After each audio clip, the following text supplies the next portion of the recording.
Michael Bradshaw walked through the lobby of the Waldorf Beverly Hills with Victoria on his arm, his mistress of 6 months, 23 years his junior.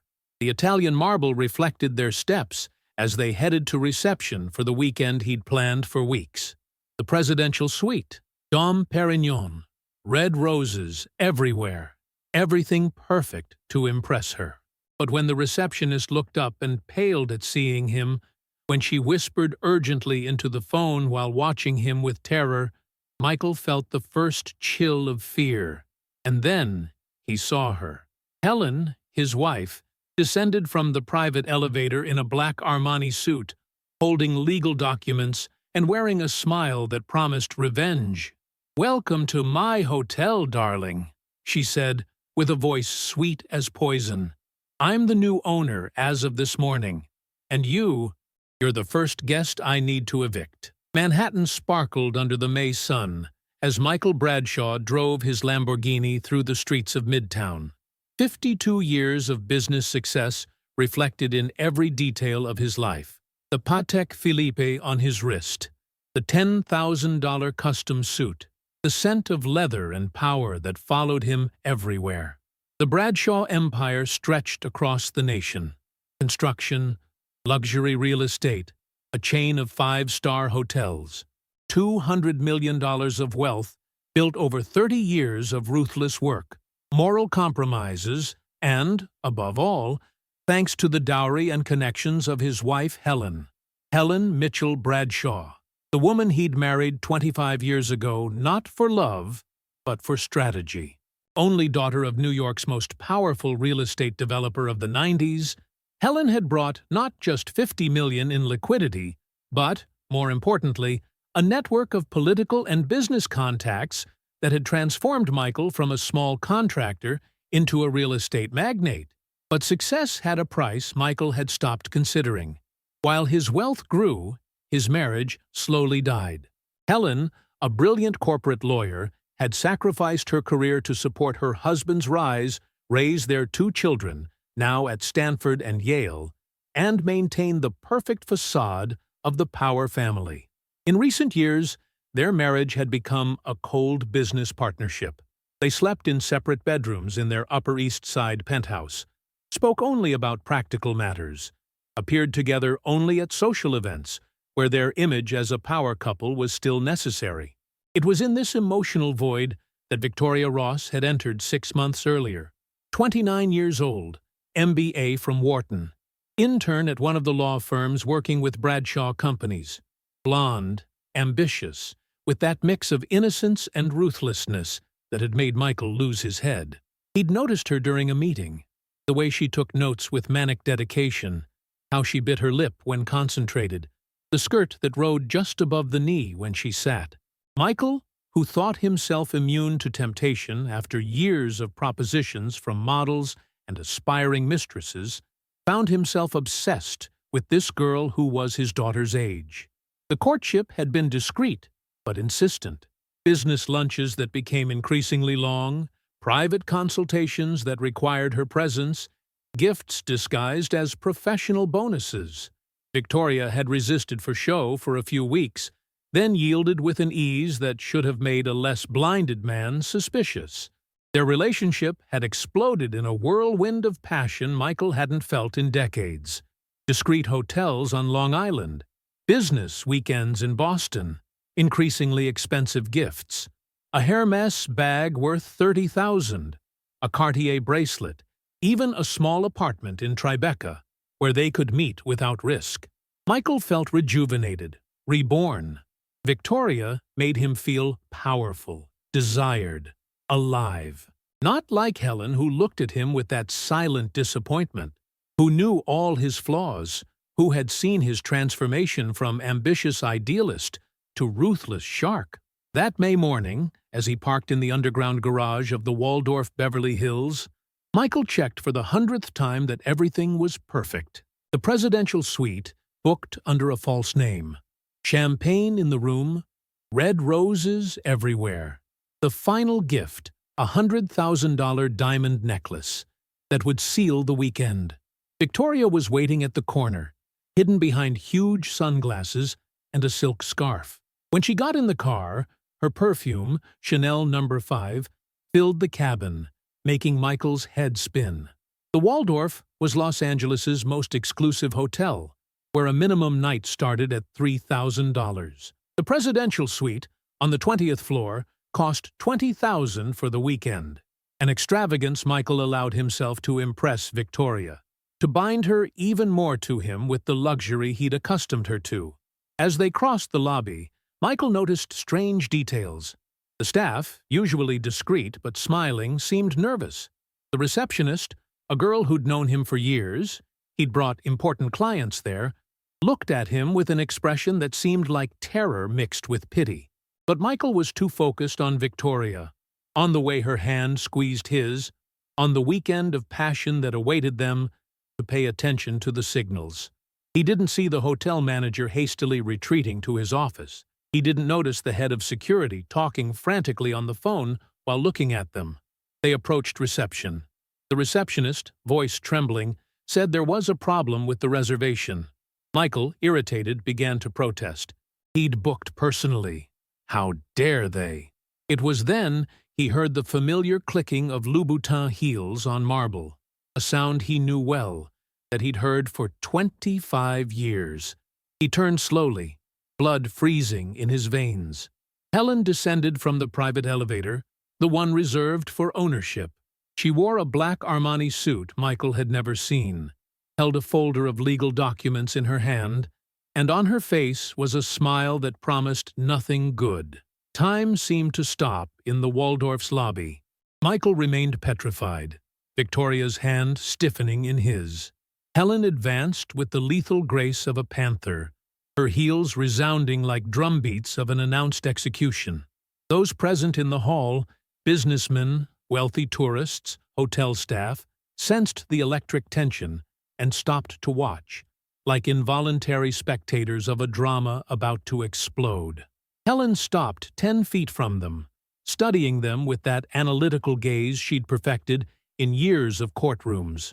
Victoria, panicking, tried to pull away from Michael, but he held her tight, still unable to process what was happening. Helen's voice, when she spoke, was calm and controlled, but every word was a sharpened blade. She welcomed Michael to her hotel, explaining in a conversational tone that she'd been the new owner since that morning at 8, when the deed of sale had been finalized. Michael stammered that it was impossible. The Waldorf belonged to the Harrison family for 3 generations. Helen smiled, a smile that didn't reach her eyes. She explained that the Harrisons had debts of $80 million with various banks. She, through a series of offshore companies she'd created in recent months, had acquired those debts and forced the sale. As she spoke, Helen didn't look at Victoria, ignored her completely like one ignores furniture. This made the girl even more nervous, making her sweat despite the air conditioning. The silk scarf slipped, revealing a hickey on her neck, a mark of the previous night's passion that now seemed to brand her shame. Helen continued, explaining with surgical precision how she'd planned everything. She'd known about the affair for 5 months. She'd hired private investigators who had documented every meeting, every gift, every betrayal. She had photographs, videos, audio recordings, material sufficient to destroy not just the marriage, but also Michael's reputation in the business world. But social destruction was just the appetizer. Helen revealed she'd systematically transferred assets from marital companies to entities under her exclusive control, legally exploiting clauses Michael had signed without reading, too busy with his mistress to pay attention to business.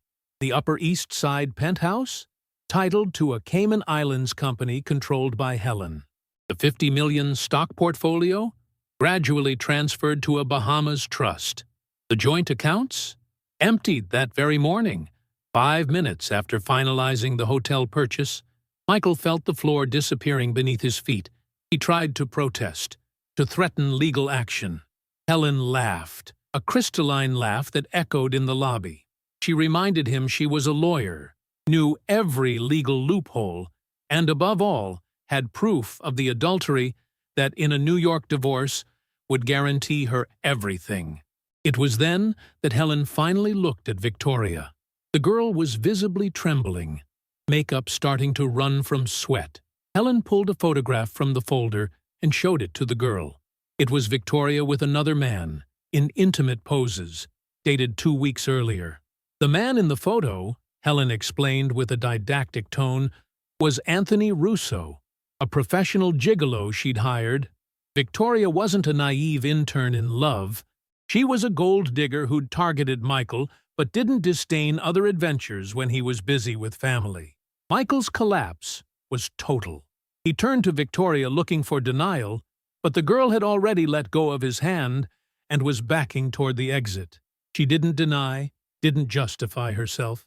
She simply removed her sunglasses, revealing cold, calculating eyes, shrugged, and left the hotel with quick steps. Helen observed the scene with clinical satisfaction, then turned to the hotel manager who had emerged from his office. In a professional voice, she ordered that Mr. Bradshaw and his personal effects be escorted off the property. He was persona non grata at the hotel, and all properties she now controlled. Security approached Michael with embarrassment. They'd known him for years. He'd brought senators and industrialists there. But now he was just a betrayed and ruined man who had to be escorted out like an unwanted guest. The following weeks were a precipice of losses. From the Tribeca loft, Michael watched helplessly as Helen orchestrated his destruction with surgical precision. Frozen accounts, companies under investigation, contracts canceled. Every day brought a new blow. New York's business community abandoned him instantly. The country club revoked his membership. Friends no longer answered calls. Victoria had vanished into thin air. The Tribeca apartment empty, already in the arms of a Russian oligarch in Miami, as photos his ex-partner Robert cruelly showed him revealed. Robert himself came to deliver the coup de grace. Helen had acquired his corporate shares and was now his employer. The first decision? Fire him. Professor Baldwin, Manhattan's best divorce lawyer paid with his last Rolex, was brutal. Helen had built a perfect legal trap. Worse still, his children, Sarah and Thomas, called from California only to say they were ashamed of him and sided with their mother. One night, drunk, he tried to enter the Upper East Side penthouse. He was turned away by security, while Helen, at the window, dined with guests, laughing as if he'd never existed. The phone rang. Helen, in an almost gentle voice, informed him she'd leave him $1 million and a studio in Queens. Not out of pity, but to avoid their children having a homeless father. The divorce would be finalized in 3 months. The lesson was simple. Betraying the one who made you who you are always has a price. And she'd just finished collecting.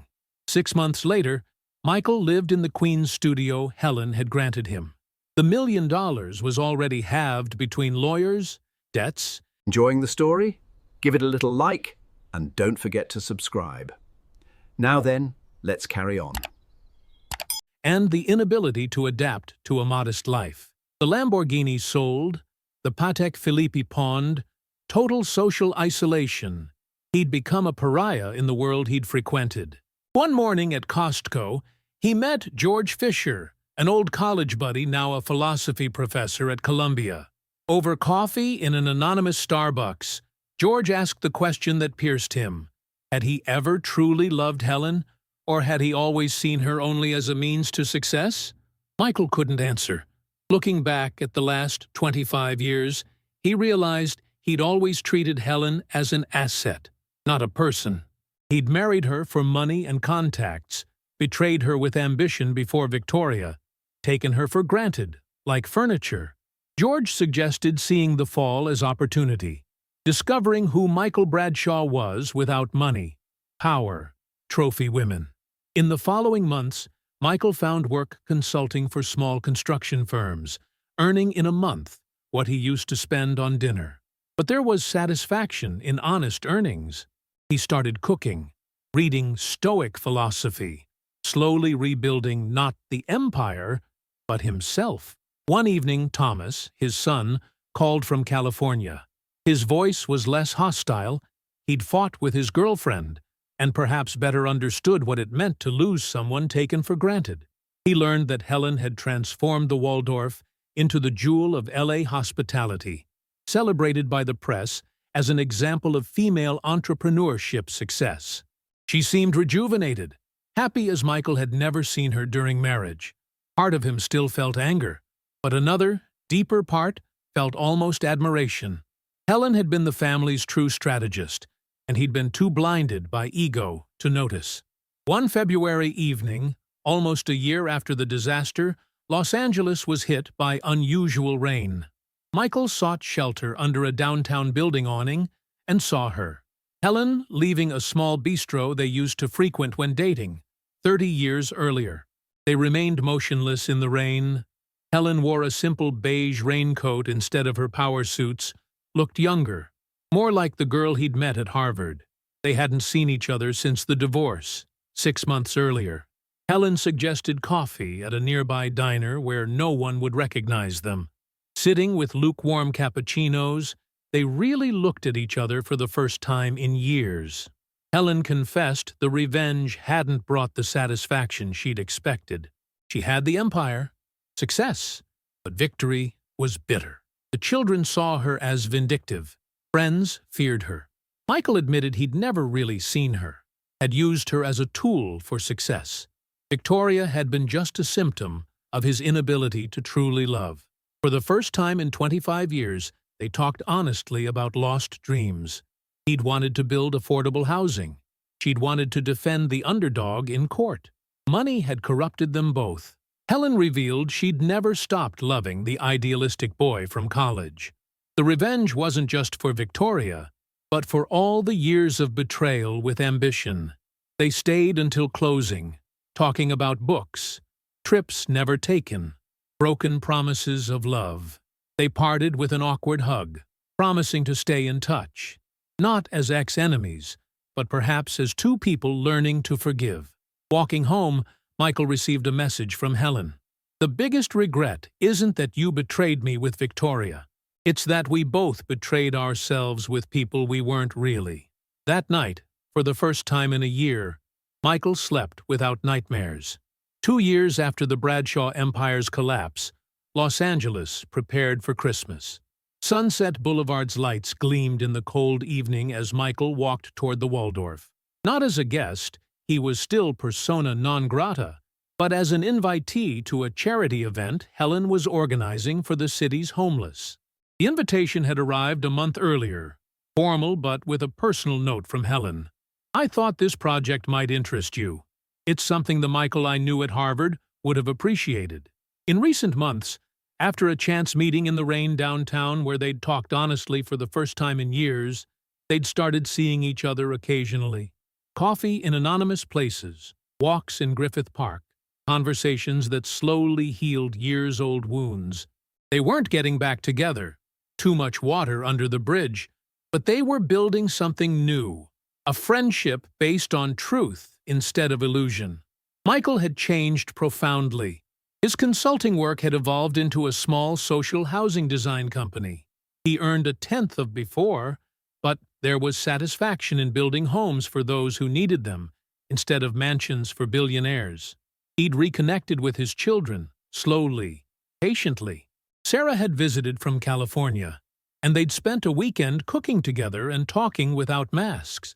Entering the Waldorf that evening, Michael was struck by how much Helen had transformed the place.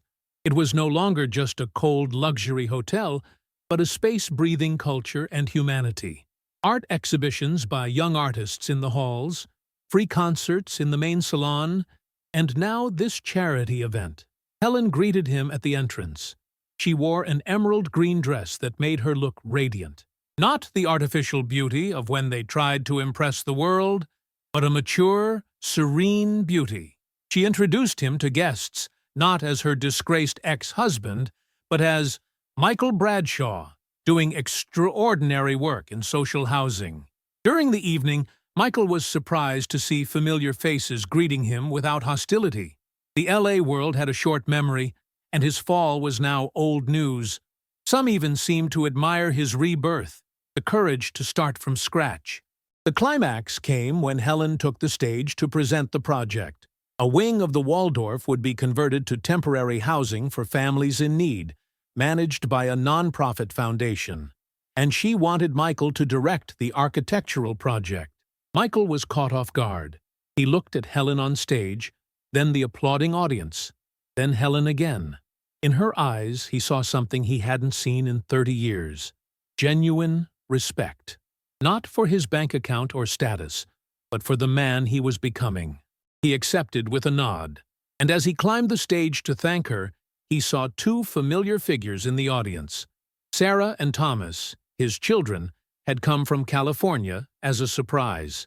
They applauded with tears in their eyes, proud of the father rising from the ashes of his destroyed ego.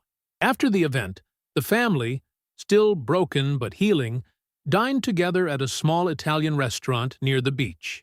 Not at the Waldorf, which remained Helen's territory, but in a neutral place where they could simply be four people trying to find each other again. Thomas talked about his studies at Stanford, how his father's fall had taught him more than any course. Sarah spoke of her boyfriend, a simple guy who loved her for herself, not the Bradshaw name. Helen smiled, participating in the conversation not as the avenger, but as the mother and woman she'd always been beneath the armor. At midnight, as they said goodbye outside the restaurant, Helen took Michael aside. She told him Victoria had been arrested in Monaco for fraud. The Russian oligarch had reported her for theft. The girl who thought she was smarter than everyone had ended up a victim of her own greed. Michael listened without feeling satisfaction or pity. Victoria belonged to another life, another Michael who no longer existed. Before parting, Helen gave him a small box. Inside was a key, not to the Waldorf or some luxurious property, but to the small workshop where Michael had started his career 30 years earlier, before ambition corrupted him. Helen had bought it and was returning it to him. For the Michael being reborn, she said simply, the one I wished had never lost his way. They hugged, not as ex-spouses or reconciled enemies, but as two people who'd traveled a long journey through love, betrayal, revenge, and finally forgiveness. They wouldn't get back together, some wounds are too deep, but they'd found something perhaps more precious: peace. 5 years later, spring sun illuminated the construction site in East LA, where the new Renaissance affordable housing complex was rising. Michael, now 57, supervised the work with the same attention he once reserved for his luxury hotels. But there was a difference.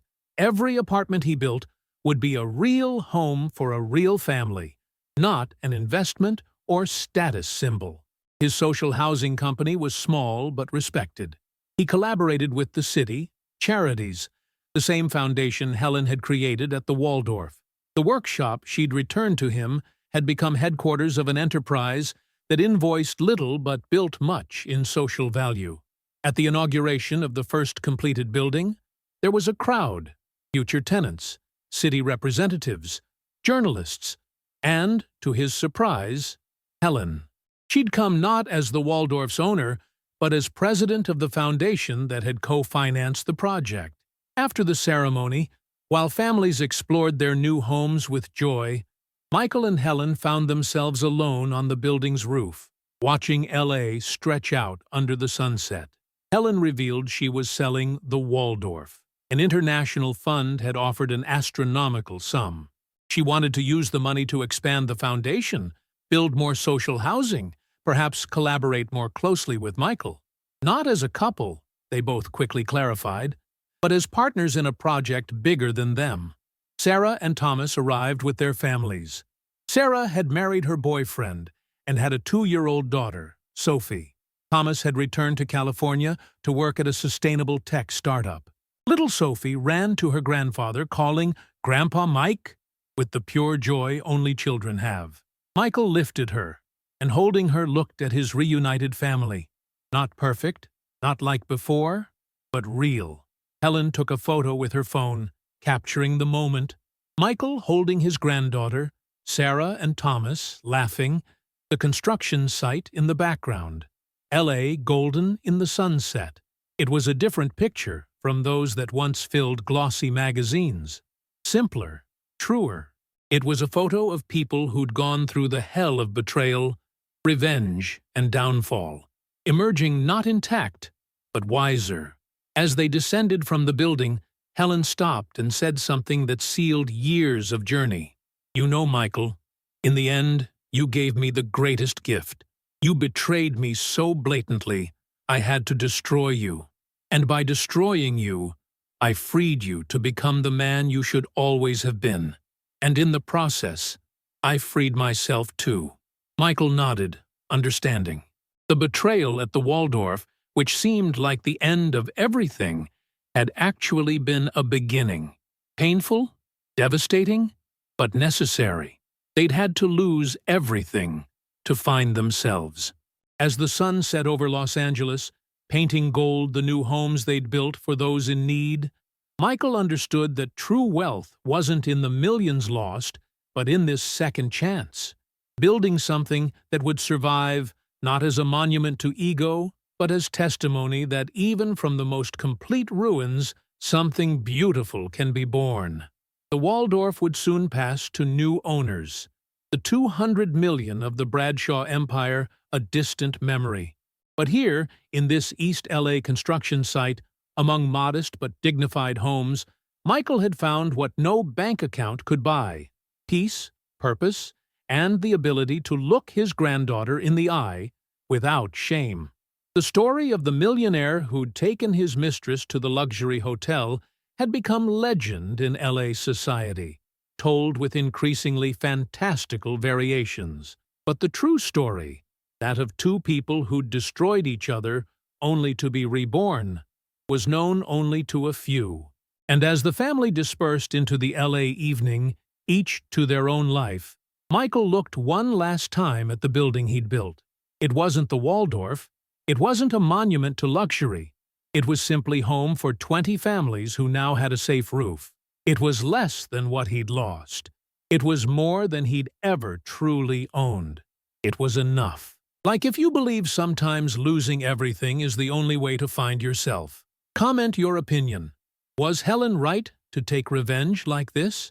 Share to remind others that betrayal always has a price. Subscribe for more stories of downfall and redemption that will leave you breathless. Because in the end, it's not what we own that defines us, but what we become when we lose everything. And sometimes, the cruelest revenge is also the most precious gift, the chance to start over as who we really are, not who we pretend to be.